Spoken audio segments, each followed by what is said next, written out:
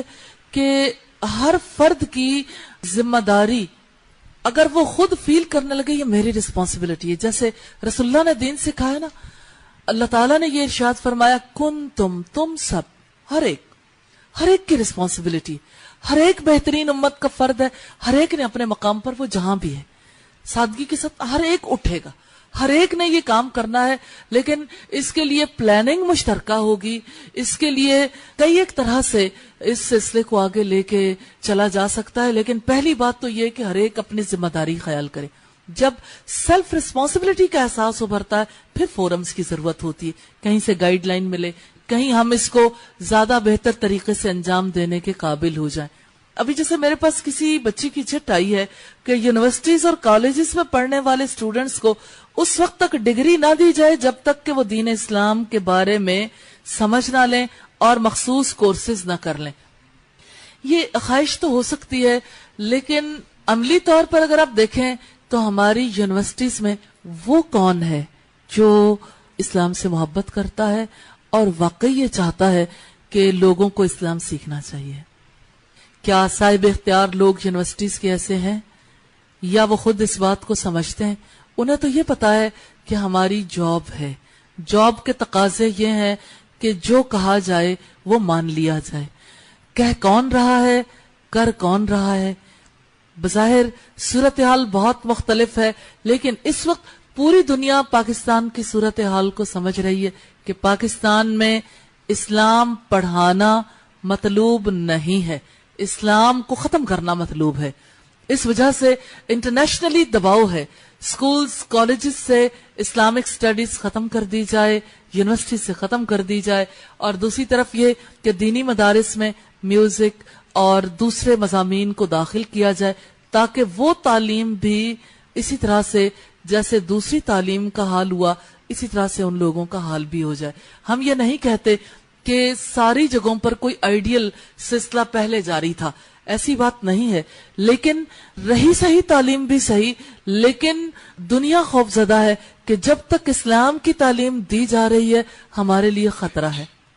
ہم نے اس فتنوں کے دور میں کام کرنا ہے جہاں کوئی ہماری مدد کرنے کے لیے تیار نہیں، اور مسلمانوں کے اندر اگرچہ خیر موجود ہے، اب تو صرف خیر کو ابھارنا ہے۔ اور اگر ہم دیکھیں کہ اسے سرکاری سطح پہ یا یہ کہ جو لوگ مالک ہیں مختلف اداروں کے وہ لوگ ہمارے لیے کوآپریٹو ہو جائیں تو خواب دیکھا جا سکتا ہے، اور اس کے اوپر عمل جاری بھی رکھنا چاہیے، لیکن ڈیپینڈ نہیں کرنا چاہیے، کیونکہ ایسا ہونا اس صورتحال میں فوری طور پر ممکن نہیں ہے۔ ہمیں وہ کام دیکھنے جو کرنے ہمارے لیے ممکن ہے، جیسے رسول اللہ نے دعوت کی تھی نا، کوئی بڑی دعوت نہیں کی تھی، لیکن اپنے سارے رشتہ داروں کو بلایا تھا کھانے پہ، اور سارے آئے تو آپ صلی اللہ علیہ وسلم نے رب کی دعوت دی تھی۔ ایسے ہی سنت پر عمل پیرا ہو سکتے ہیں۔ چوتھی بات ہے اللہ تعالیٰ کی آیات کا انکار کرنا۔ العنکبوت کی آیت نمبر 47، الانعام کی 33، فصلت کی 28 سے پتا چلتا ہے۔ پانچواں کام جس سے انسان اسلام کے دائرے سے خارج ہو جاتا ہے، قرآن مجید اور رسالت محمدی صلی اللہ علیہ وسلم میں شک کرنا۔ سورہ توبہ کی آیت نمبر 45 سے پتہ چلتا ہے۔ نمبر 6، کفر اور شرک چھپانا اور اسلام کا اظہار کرنا۔ النساء کی آیت نمبر 142، البقرہ کی 8 اور 9 سے پتہ چلتا ہے، النساء کی 145 سے۔ ساتواں کام جس سے انسان دائرہ اسلام سے خارج ہو جاتا ہے، مشرکوں کو کافر نہ سمجھنا یا ان کے کفر میں شک کرنا۔ آل عمران کی آیت نمبر 85 سے پتہ چلتا ہے۔ آٹھواں کام نواقض اسلام میں سے اللہ کی آیات یا رسول اللہ صلی اللہ علیہ وسلم کا مذاق اڑانا۔ التوبہ کی آیات 65 اور 66 سے، النساء کی 140 سے پتہ چلتا ہے۔ نواں کام ہے اللہ کے رسولوں یا احکامات کو جھٹلانا۔ انسان صرف زبان سے نہیں جھٹلاتا، جب انسان اس پر عمل پیرا نہیں ہوتا تو یہ تکذیب ہی ہے، یہ کفر ہی ہے۔ العنکبوت کی آیت نمبر 68، الزمر کی آیت نمبر 32، 59 اور 60 سے پتہ چلتا ہے۔ 10ویں چیز جو دائرہ اسلام سے خارج کرنے والی ہے، اللہ تعالیٰ یا رسول یا دین اسلام کو گالی دینا۔ التوبہ کی آیت نمبر 61 سے پتہ چلتا ہے۔ 11واں کام ہے رسول اللہ کی تعلیمات کا اور شریعت کا انکار کرنا اور اللہ کی اطاعت نہ کرنا۔ سورہ نوح کی آیت نمبر 7 اور الصافات کی 35 سے پتہ چلتا ہے۔ 12واں کام ہے اللہ تعالیٰ رسول اللہ کی تعلیمات کو ناپسند کرنا اگرچہ کوئی اس پر عمل پیرا ہو۔ سورہ محمد کی آیت نمبر 9 سے پتہ چلتا ہے۔ یہ دیکھیے گا ناپسند انسان کون سے کام کرتا ہے، مثلا فجر کی نماز پڑھنی اکثر لوگ ناپسند کرتے ہیں اگرچہ پڑھ رہے ہوتے ہیں۔ نمازوں سے جو محبت نہیں ہے، جس فعل میں ناپسندیدگی ہے، جس کو کرنے کا اللہ نے حکم دیا، یہ عمل پیرا ہونے والے کو دائرہ اسلام میں نہیں رہنے دیتی۔ ناپسندیدگی سے بھی انسان دائرہ اسلام سے خارج ہو جاتا ہے۔ 13واں کام ہے جو شخص یہ سمجھے کہ شریعت کے احکامات میں سے کچھ لوگوں کو عمل کرنے یا نہ کرنے کی اجازت ہے، ایسا شخص کافر ہو جاتا ہے۔ آل عمران کی آیت نمبر 85 سے پتہ چلتا ہے۔ اور جو شخص اللہ اور اپنے درمیان کچھ شخصیات کو واسطہ بنا لے، ان سے مدد مانگے، ان سے شفاعت کا طالب ہو اور ان پر توکل کرے تو ایسا شخص کافر ہے۔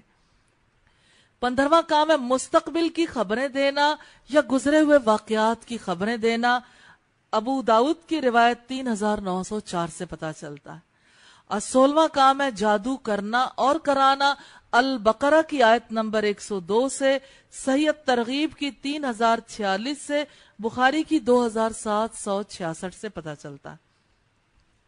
17واں کام ہے اللہ تعالیٰ اور اس کے رسول صلی اللہ علیہ وسلم کے حلال کردہ کو حرام اور حرام کردہ کو حلال بنا لینا.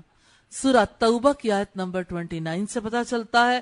اور 18واں کام ہے اللہ اور اس کے رسول کے کسی حکم سے بغض رکھنا.